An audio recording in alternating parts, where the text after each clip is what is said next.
أنا قايمة بدور ساسو، هي فتاة لعوب شوية كده، ومن أصحاب حليمو في الفيلم. هو دور جديد أول مرة أعمله، أنا لسه وجه جديد، ده تالت فيلم ليا. بس أنا مش مصرح لي إن أنا أتكلم كتير عن الدور يعني، لا خالص بالعكس. أنا مش متضايقة خالص لو أقدم دور جريء طالما محترم ما فيهوش أي حاجة أوفر. وبعدين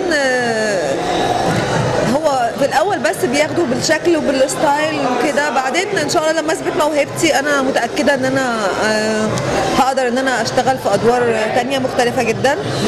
فما عنديش مشكله ان انا بدايتي تكون جريئه خالص، ما عنديش مشكله في كده خالص. طبعا هو انا بحبه جدا، هو اصلا اللي مرشحني الفيلم، هو كان يتعرف على مستر محمد سعد، وهو وش الخير عليا صراحه، ورشحني في كذا حاجه عشان عارف ان انا جديده، وقف جنبي وشجعني جدا وخلاني اتدرب واخد ورش تمثيل.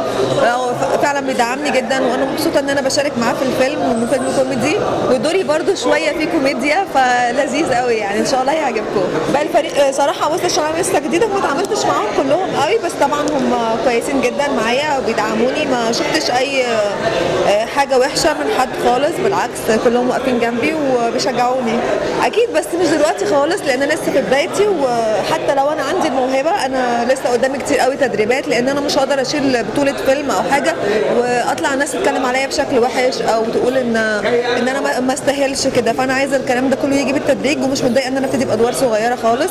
انا مشاركه في اكتر من عمل كلها ادوار صغيره، مش دي حاجه مش مضايقاني طالما دوري فيه تمثيل وليه اداء. والحمد لله كل الادوار اللي عملتها مع نجوم ما اشتغلتش مع يعني كلهم نجوم، اللي قدامي بيكون نجوم، دي حاجه كويسه جدا يعني، حاجه بتعلي مني جدا الحمد لله.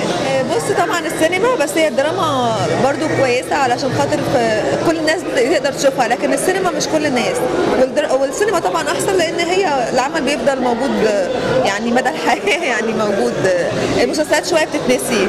بصراحه عايز اشتغل محمد رمضان، وان شاء الله يعني يكون في حاجه قريب بيني وبينه، علشان هو دلوقتي يعني طبعا رقم واحد، وهو شاطر جدا، لان انا حتى اخر مره كنت في المسرحيه بتاعته يعني، حتى لايف تمثيله بجد موهوب جدا، مش اي كلام يعني، حد جامد وهيعلي مني طبعا، وشرف ليا ان انا اشتغل معاه اكيد. بقول لهم فيلم حليمو ده هيكون فيلم حلو جدا وهيكسر الدنيا، اصلا طلعت زكريا دمه خفيف وكله افيهات، وان شاء الله الفيلم هيعجبكم ويا ريت كلكم تشوفوه.